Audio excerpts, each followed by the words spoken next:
kita ke materinya. Oke, yang pertama yaitu pengertian wakaf.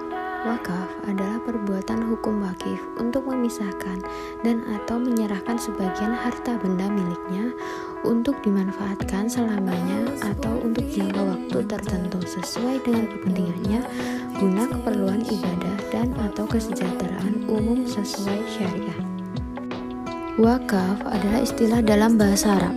Kalau kita buka kamus lisanul Arab, ada secara bahasa kata itu bisa punya beberapa makna. Antara lain yang pertama al-habs yang artinya menahan, yang kedua al-manu yang artinya mencegah, dan yang ketiga asyukun yang artinya berhenti atau diam.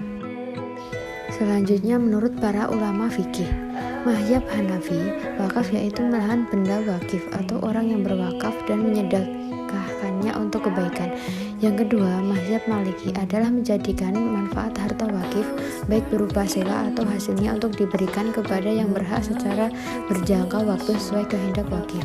Yang ketiga, mazhab Syafi'i adalah menahan harta yang dapat diambil manfaatnya dengan tetap utuhnya barang dan barang tersebut hilang kepemilikannya dan wakif serta dimanfaatkannya pada sesuatu yang dibolehkan.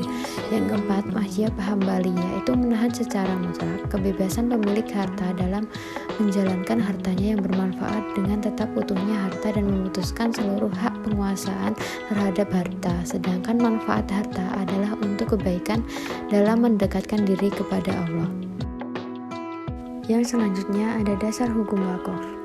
Beberapa dalil atau hukum dasarnya tertera dalam Al-Quran Surah Al-Imran ayat 92, Surah Al-Baqarah ayat 267, dan Surah Al-Baqarah ayat 261.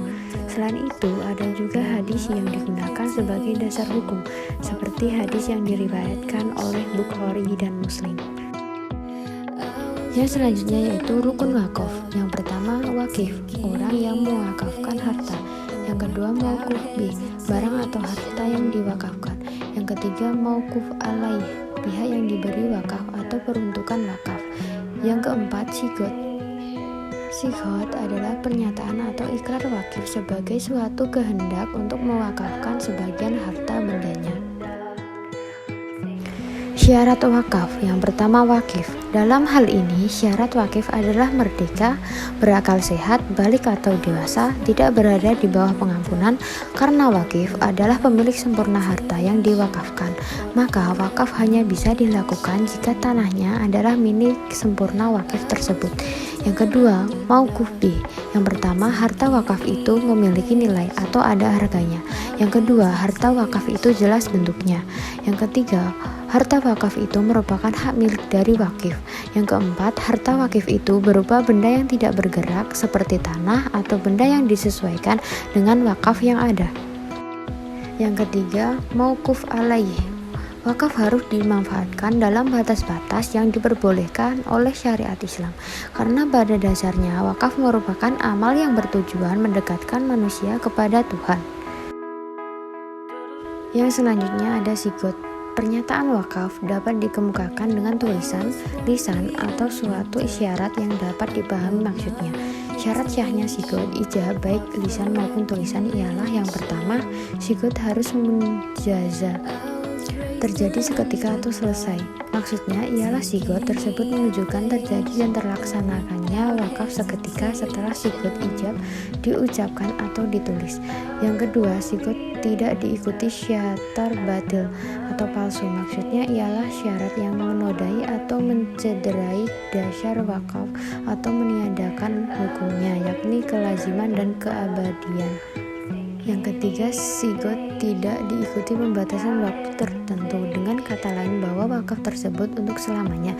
Wakaf adalah sedekah yang disyariatkan untuk selamanya. Jika dibatasi waktu berarti bertentangan dengan syariat, oleh karena itu hukumnya tidak sah. Yang keempat, tidak mengandung satu pengertian untuk mencabut kembali wakaf yang sudah dilakukan. Macam-macam wakaf. Yang pertama, berdasarkan tujuannya ada 3. Yang pertama, wakaf ahli. Wakaf ahli yaitu wakaf yang ditunjukkan kepada orang-orang tertentu seseorang atau lebih, baik keluarga si wakaf atau bukan, maka wakaf seperti ini juga disebut wakaf dzuri.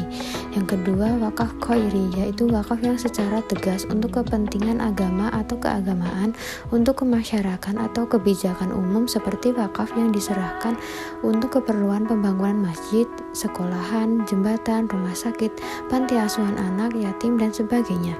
Yang ketiga yaitu wakaf musyitarok, apabila tujuan wakafnya untuk umum dan keluarga secara bersama-sama. Berdasarkan batasan waktunya, wakaf terbagi menjadi dua macam. Yang pertama, wakaf abadi, yaitu apabila wakafnya barang yang bersifat abadi seperti tanah dan bangunan dengan tanahnya, atau barang bergerak yang ditentukan oleh wakif sebagai wakaf abadi dan produktif, di mana sebagian hasilnya untuk disalurkan sesuai tujuan wakaf, sedangkan sisanya untuk biaya perawatan wakaf dan mengganti kerusakannya. Yang kedua, wakaf sementara, yaitu apabila barang yang diwakafkan berupa barang yang mudah rusak ketika dipergunakan tanpa memberi syarat untuk mengganti bagian yang rusak. Berdasarkan penggunaannya, wakaf juga dibagi menjadi dua macam. Yang pertama, wakaf langsung, yaitu wakaf yang pokok barangnya digunakan untuk mencapai tujuan, seperti masjid untuk sholat, sekolah untuk kegiatan belajar mengajar, rumah sakit untuk mengobati orang sakit, dan lain sebagainya. Yang kedua, wakaf produktif, yaitu wakaf yang pokok barangnya digunakan untuk kegiatan produksi dan hasilnya diberikan sesuai dengan tujuan wakaf. Sekian, terima kasih dan sampai jumpa lagi. Dadah.